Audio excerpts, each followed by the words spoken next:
একটা গণ অভ্যুত্থানের পরে সবচেয়ে কার্যকর ব্যবস্থা হতো যদি আমরা একটি গণপরিষদ নির্বাচনের মাধ্যমে আমরা একটি গণপরিষদ গঠন করতে পারতাম এবং পাশে নির্বাচনের জাতীয় সংসদ গঠন করতে পারতাম। কিন্তু আমাদের সেই দাবিতে কিন্তু বেশিরভাগ রাজনৈতিক দল সম্মত হয়নি বা তারা সেই বিষয়গুলো বুঝতে পারে নাই, এবং তার ফলে কিন্তু এই পরিস্থিতি বারবার জটিল থেকে জটিলতর হচ্ছে। সর্বশেষ গণভোট এবং জুলাই সনদের বিষয় যখন আসলো আমরা ঐক্যমত করেছি, কিন্তু জুলাই সনদ অনুষ্ঠানে আমরা যাইনি, আমরা জুলাই সনদে কিন্তু স্বাক্ষর করিনি। আজকে জুলাই সনদ নিয়ে অনেকে অনেক কথা বলতেছে, জাতির সাথে প্রতারণা হয়েছে, তাদের সাথে প্রতারণা হয়েছে, কিন্তু জুলাই সনদ স্বাক্ষর যখন তারা করে ফেললেন কোনো ধরনের বিবেচনা ছাড়াই, তখন কিন্তু তাদের ভিতরে এই বোধোদয়টা হয়নি। এবং গণ অভ্যুত্থানের নেতৃত্বদের দ্বারা যে রাজনৈতিক দল যারা প্রধানত এই দাবিটা সামনে এনেছিল, তারা যখন সেই অনুষ্ঠানে গেল না, তারা যখন সেই সনদে স্বাক্ষর করলো না, তখন তাদের কাছে মনে হলো না যে এটা জাতির সাথে প্রতারণা হয়েছে অথবা সেখানে জাতীয় অনৈক্য তৈরি হয়েছে। ফলে জাতীয় অনৈক্য জুলাই সনদ যেদিন স্বাক্ষরিত হয়েছে সেদিনই কিন্তু হয়েছিল।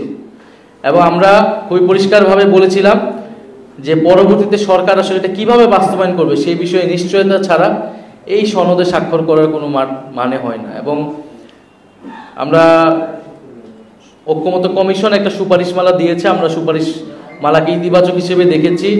প্রস্তাব 1-এর সাথে আমরা সমর্থন জানিয়েছি। সরকার এখনো তাদের অবস্থান ব্যক্ত করে নেই, সরকার আলটিমেটলি কি করতে যাচ্ছে। ফলে সেই জায়গাতে আমি মনে করি যারা আসলে কোনো ধরনের বাছ বিবেচনা ছাড়াই জুলাই সনদে স্বাক্ষর করেছে, স্বাক্ষরের মাধ্যমে জাতীয় অনৈক্য তৈরি করেছে, সেদিনই তারা জাতির সাথে প্রতারণা করেছিল। ফলে এখনো সুযোগ আছে। আমরা চাই যে ঐক্যবদ্ধভাবেই এই জুলাই সনদ বাস্তবায়নের মাধ্যমে, এটার আইনি ভিত্তি দেওয়ার মাধ্যমে ফেব্রুয়ারিতে নির্বাচন হবে। তবে এখানে কিছু আশঙ্কা দেখা যাচ্ছে।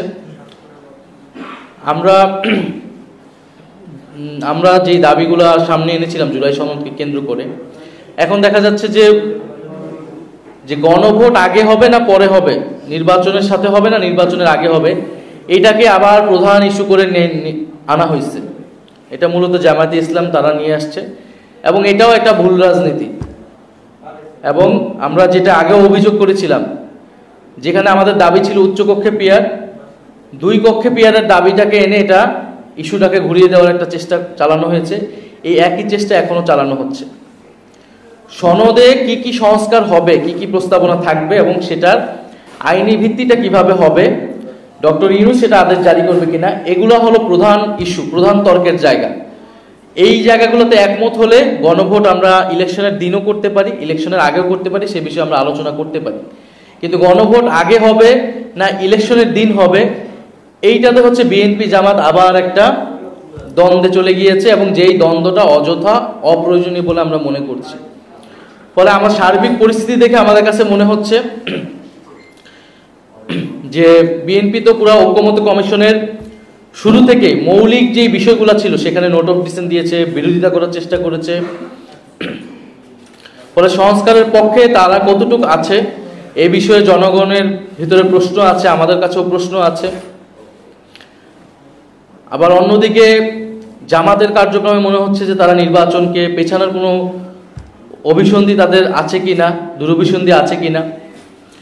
ফলে একদল সংস্কারকে ভেস্তে দিচ্ছে, আরেক দল নির্বাচনকে পেছানোর চেষ্টা করছে। সার্বিক পরিস্থিতিতে আমাদের মূল্যায়ন এটাই। তবে আমরা এই দুইটার কোনোটাই চাই না।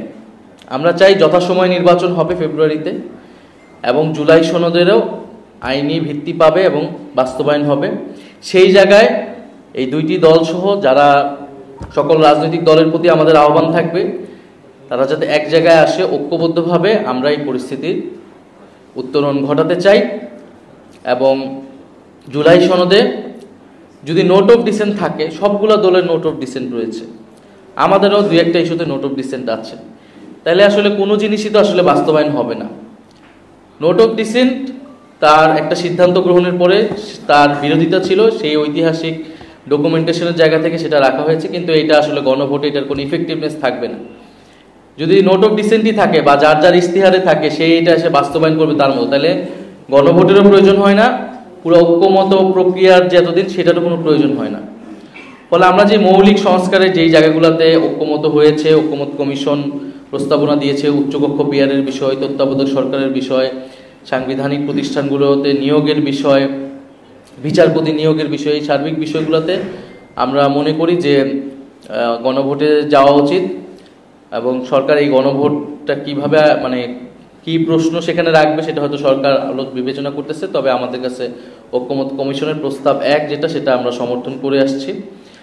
আর দ্বিতীয়ত, গণভোট ইলেকশনের দিন হতে পারে, ইলেকশনের আগেও হতে পারে, তবে এটা কোনো মেজর ইস্যু বলে আমরা মনে করি না।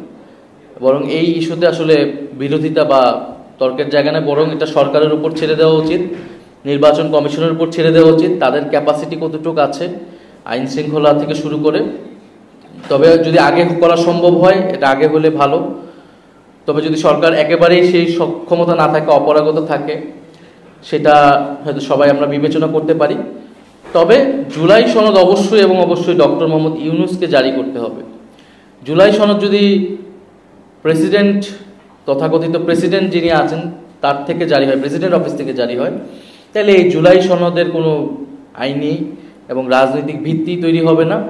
বরং জুলাই গণ অভ্যুত্থানের নামে, জুলাই গণ অভ্যুত্থানের আকাঙ্ক্ষার বিরুদ্ধে কফিনে তার শেষ পেরেক মারা হবে এটি, যদি প্রেসিডেন্ট চুপ্পু এই আদেশ যায়। তার কোনো ধরনের রাজনৈতিক, ইভেন কি আইনি সাংবিধানিক বৈধতাও নেই এই ধরনের কোনো আদেশ জারি করা।